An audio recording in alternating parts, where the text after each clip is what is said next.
ನಮಸ್ತೆ ಎಲ್ಲರಿಗೂ.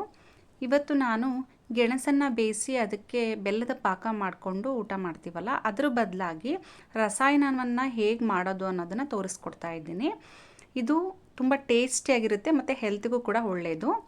ಮೊದಲಿಗೆ ರಸಾಯನಕ್ಕೆ ಬೇಕಾಗಿರತಕ್ಕಂಥ ಬೆಲ್ಲವನ್ನು ಜಜ್ಜಿಬಿಟ್ಟು ಚೆನ್ನಾಗಿ ಜಜ್ಕೋಬೇಕು. ಇಲ್ಲಿ ನೋಡಿ, ಬೆಲ್ಲನ ಯಾಕೆ ಬಳಸ್ತಿದ್ದೀನಿ ಅಂದರೆ ಇದು ಆರೋಗ್ಯಕ್ಕೆ ತುಂಬ ಒಳ್ಳೆಯದು. ಸಕ್ಕರೆಯನ್ನು ಎಲ್ಲೆಲ್ಲಿ ಬಳಸ್ತೀವಲ್ಲ ಆ ಎಲ್ಲ ಜಾಗದಲ್ಲೂ ಕೂಡ ಸಕ್ಕರೆಯ ಬದಲಾಗಿ ಬೆಲ್ಲವನ್ನು ಉಪಯೋಗಿಸಿದ್ರೆ ತುಂಬ ಒಳ್ಳೆಯದು. ಇದರಲ್ಲಿ ಕ್ಯಾಲ್ಶಿಯಂ, ಮ್ಯಾಗ್ನೀಷಿಯಮ್, ಐರನ್ ಕಂಟೆಂಟ್ ತುಂಬ ಯಥೇಚ್ಛವಾಗಿರುತ್ತೆ. ಆಮೇಲೆ ಯಾವುದೇ ರೀತಿ ಸೈಡ್ ಎಫೆಕ್ಟ್ ಕೂಡ ಬರಲ್ಲ ಬೆಲ್ಲ ತಿನ್ನೋದ್ರಿಂದ. ಇತ್ತೀಚಿನ ದಿನಗಳಲ್ಲಿ ಜನರಿಗೆ ತಿಳುವಳಿಕೆ ಬಂದಿರೋದ್ರಿಂದ, ಅಂದರೆ ಸಕ್ಕರೆ ತಿಂದರೆ ಏನಾಗುತ್ತೆ, ಬೆಲ್ಲ ತಿಂದರೆ ಏನಾಗುತ್ತೆ ಅನ್ನೋದು ಗಮನಕ್ಕೆ ಬಂದಿರೋದ್ರಿಂದ ಬೆಲ್ಲನೇ ಹೆಚ್ಚಾಗಿ ಬಳಸ್ತಾ ಇದ್ದಾರೆ. ನೋಡಿ, ಜಜ್ಕೊಂಡಿರೋ ಬೆಲ್ಲಕ್ಕೆ ನಾನು ನೀರು ಹಾಕ್ಬಿಟ್ಟು ನೆನೆ ಬಿಡ್ತಾ ಇದ್ದೀನಿ.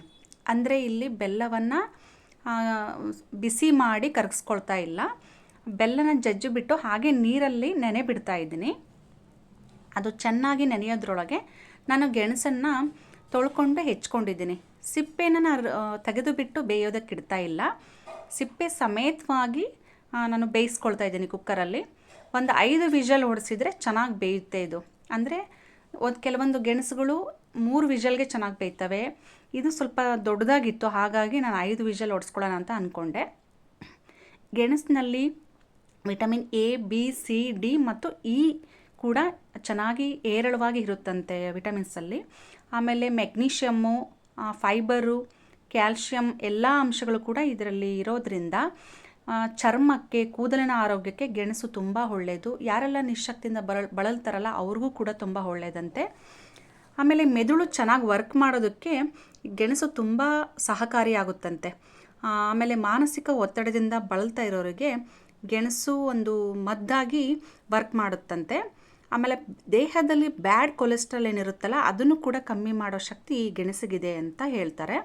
ಆಮೇಲೆ ನಾರಿನಂಶ ಜಾಸ್ತಿ ಇರೋದ್ರಿಂದ ಜೀರ್ಣಶಕ್ತಿಗೆ ಸಹಕಾರಿಯಾಗುತ್ತಂತೆ ಈ ಗೆಣಸು. ಹಾಗಾಗಿ ಇದು ಎಲ್ಲ ಸೀಸನಲ್ಲೂ ಕೂಡ ಸಿಗಲ್ಲ, ಸಿಕ್ಕಾಗ ತಿನ್ನಬೇಕು ಅಂತ ಹೇಳ್ತಾರೆ ಹಿರಿಯರು, ನಮ್ಮ ದೊಡ್ಡವರು. ಸೊ ಇದನ್ನು ಸಿಕ್ಕಾಗ ಚೆನ್ನಾಗಿ ಉಪಯೋಗಿಸ್ಕೋಬೇಕು. ಹಾಗಂತ ತುಂಬ ಯಥೇಚ್ಛವಾಗಿ ತಿನ್ನೋದಲ್ಲ, ಲಿಮಿಟಾಗಿ ತಿನ್ನಬೇಕು. ಆಮೇಲೆ ಇದನ್ನು ಬೇಯಕ್ಕಿಟ್ಟಾದಮೇಲೆ ನಾನು ರಸಾಯನಕ್ಕೆ ಬೇಕಾಗಿರ್ತಕ್ಕಂಥ ಕೊಬ್ಬರಿನ ತುರಿದಿಟ್ಕೊಂಡಿದ್ದೀನಿ. ಬೆಲ್ಲ ಕರಗಿದೆ, ಸೊ ಅದನ್ನು ಸೋಸಿಟ್ಕೊಂಡಿದ್ದೀನಿ. ಸ್ವಲ್ಪ ಜಾಜಿಕಾಯಿ, ಏಲಕ್ಕಿ ಮತ್ತು 1-2 ಲವಂಗ ತೊಗೊಂಡಿದ್ದೀನಿ. ಇದು ಏನಕ್ಕೆ ಅಂದರೆ ಫ್ಲೇವರ್ಗೋಸ್ಕರ, ಸ್ಮೆಲ್ ಚೆನ್ನಾಗಿ ಬರುತ್ತೆ ಆ ರಸಾಯನದ್ದು.